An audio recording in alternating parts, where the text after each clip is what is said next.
vitória e foi o Ceará. Tem muita coisa pela frente. Essa coisa da loucura que é o Flamengo. Perdeu, parece que 80, né? Tá tudo ruim, tá tudo péssimo, mas também ganhou, agora já é o campeão. Calma, né? Tem muita coisa pela frente. Agora, a postura da equipe, a forma tática, me agradou mais. E aí, Edmundo? Eu acho que o que aconteceu de fato, eu não estou lá no dia a dia, mas por tudo que até que o Zinho disse, por tudo que a gente ouviu, que houve o diálogo entre as partes. As partes que eu digo, entre jogadores e comissão técnica. O Maurício Barbieri escutou o Everton, escutou o Diego, e aí ele tirou as conclusões de que era muito melhor ele recuar um pouco mais o Paquetá, porque é um menino mais jovem, pode fazer um sacrifício, né, de voltar um pouco mais para marcar e, consequentemente, chegar lá na frente, como chegou no jogo. Eu acho que isso é fundamental e se deu pela pressão. Mas uma coisa que a gente não pode fazer, foram palavras do Quesada, estou me aproveitando delas, mas a gente não pode legitimar o que aconteceu na terça e na sexta-feira. Por que eu estou dizendo isso? Hoje não tinha nenhum desses caras lá. Então, se perde ou se tem um resultado ruim, eles aparecem, a gente mostra e vira uma coisa normal. Aí o time ganha, parece que ganhou porque os caras foram lá e protestaram. Isso não pode, isso não pode. Né? Então isso aí não pode acontecer em hipótese alguma. São profissionais, eles vão ter o seu trabalho reconhecido se forem bem, se tiverem êxito, e vão ter o seu trabalho desvalorizado se não tiverem bom desempenho. Isso é comum em todas as profissões. E aí tem a imprensa para cobrar, tem os outros times para contratarem ou não, ou valorizarem ou não. E o jogador, o clube, ele é uma instituição das mais importantes do mundo. Ora vai ganhar, ora vai perder, ora vai ter um timaço, ora não vai conseguir ter esse mesmo time, mas vai seguir o seu caminho. Né? Então, os jogadores, quando tem boa performance, quando ganham título, não sei o quê, na maioria das vezes, eles ganham mais, se valorizam mais do que a marca do clube, do que qualquer outra coisa. Claro que uma coisa está ligada à outra. Então, profissionais têm que ter segurança e respeito e dignidade para trabalhar, para desenvolver o seu trabalho. E por isso eu sou totalmente contra isso aí que aconteceu. Eu não tinha visto a imagem, tem um cara que dá um soco nas costas. Diego, ele fala isso. Pô, cara, ele falou assim, que um repórter falou assim, uma tentativa de agressão. Ele falou, não, tentativa não. Eu fui agredido. Agora, eu gostaria, desculpa, Quesada, de destacar a postura do Diego.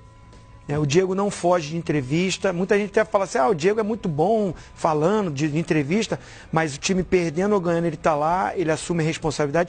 No campo, jogar mal ou bem, eu também acho que ele caiu um pouco de produção. Até falei desse posicionamento, prefiro ele um pouco mais adiantado.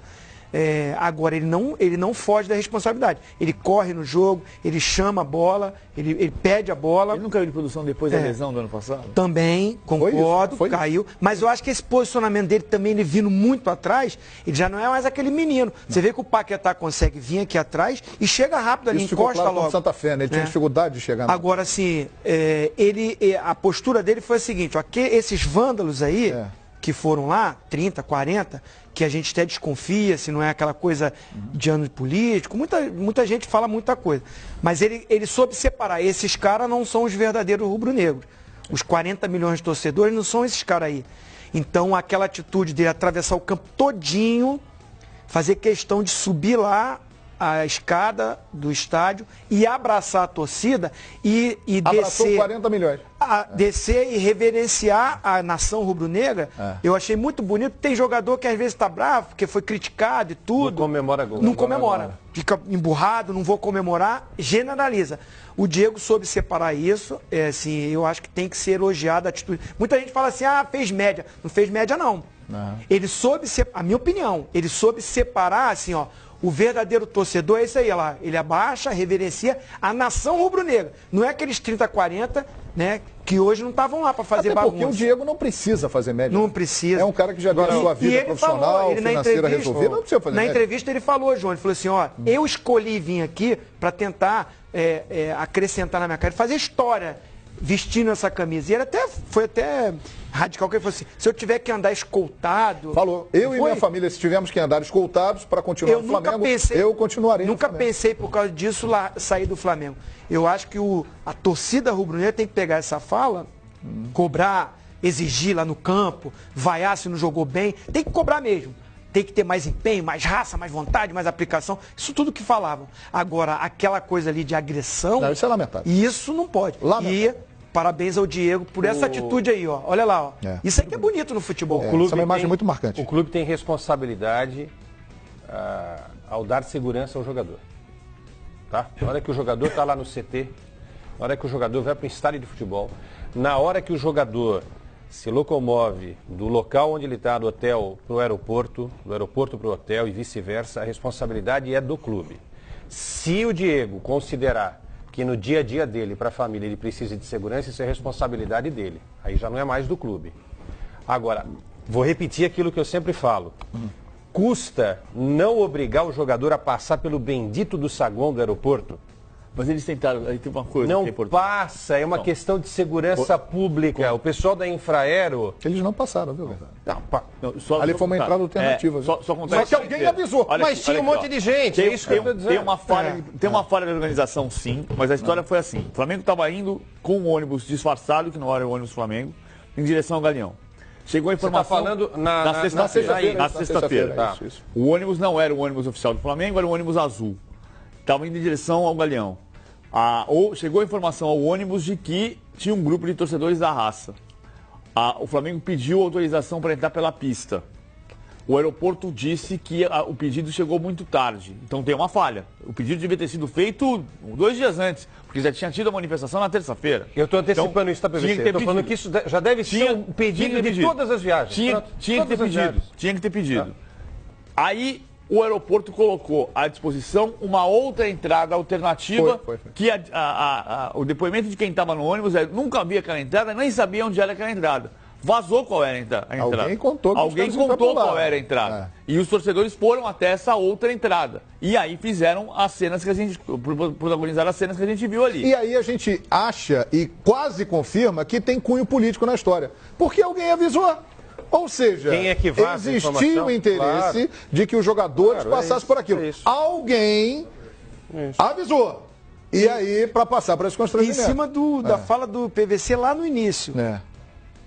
Não tá para...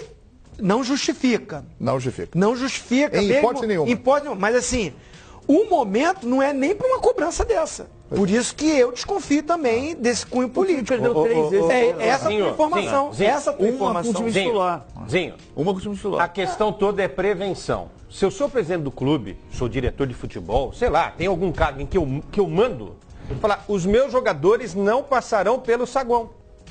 E ponto final. E aí fala com o pessoal da segurança do aeroporto, com a Infraero, quem quer que seja, fala, gente, estamos vivendo um momento difícil, muita gente vai se dirigir até o aeroporto para tentar bater os nossos jogadores.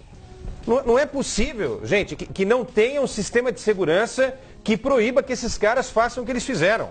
Eles deram um soco no jogador do Flamengo. E foram embora para casa tranquilamente. Foram para casa e outra, comemorando o fato de terem aparecido na tela da sua TV. Porque esses caras fazem isso, depois eles ficam em casa tomando uma e falam, tô lá, ó, eu sou bom demais, eu vou lá, eu bati no Diego. Infelizmente é assim. Ganhou por causa da gente, isso é um absurdo. Não ganhou por causa de você que foi lá fazer essa barbaridade, não. Você não colaborou em nada para a vitória do Flamengo. Não pense que foi por sua causa. Pelo contrário, você só atrapalhou. Ganhou pela torcida que estava no segundo cancelão. Aliás, vamos ver?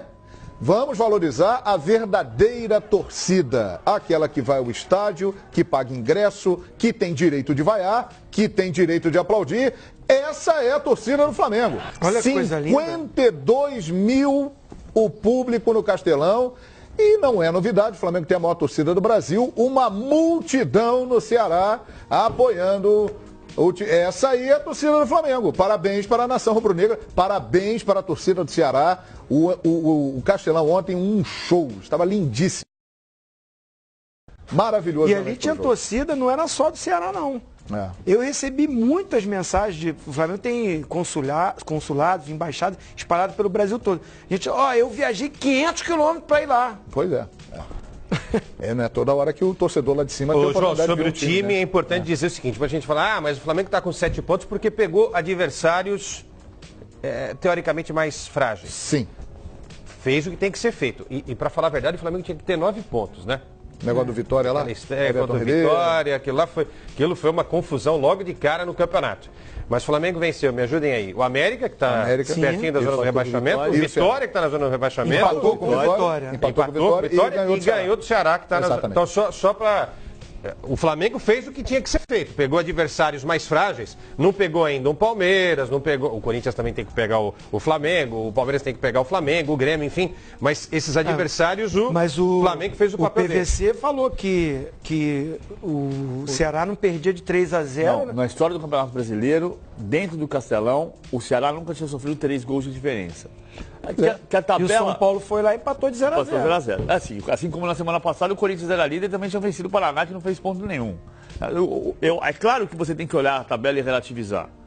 Mas a gente acabou de dizer, fazia 7 anos que o Flamengo não era líder do campeonato. Exatamente. E o Flamengo pegou adversário fácil, adversário forte, adversário médio. Fazia 7 anos que não era líder. Não, vamos repetir. Não é porque é líder hoje que vai ser campeão brasileiro. Claro. Mas o que a liderança oferece nesse momento é a tranquilidade para sair daquela crise superfaturada de sexta-feira. É verdade. Ir bem na Copa do Brasil, quando vai jogar contra a Ponte Preta, em Campinas. No domingo, a expectativa, até porque, atenção, hein? Teremos público muito grande por causa dos ingressos ainda mais baratos. R$10, R$40, promoção para o sócio torcedor, para quem não é. Domingo, mais de 50 mil pessoas é a expectativa no Maracanã para Flamengo Internacional e depois Flamengo e Emelec, que teve uma venda casada com o jogo do América Mineiro, então também teremos um grande público. Ou seja, teremos Maracanã cheio com a torcida do Flamengo. João, aí muito tempo. A sequência do Mengão no Campeonato Brasileiro, esse jogo que você falou aí, depois Chape, isso. Vasco da Gama.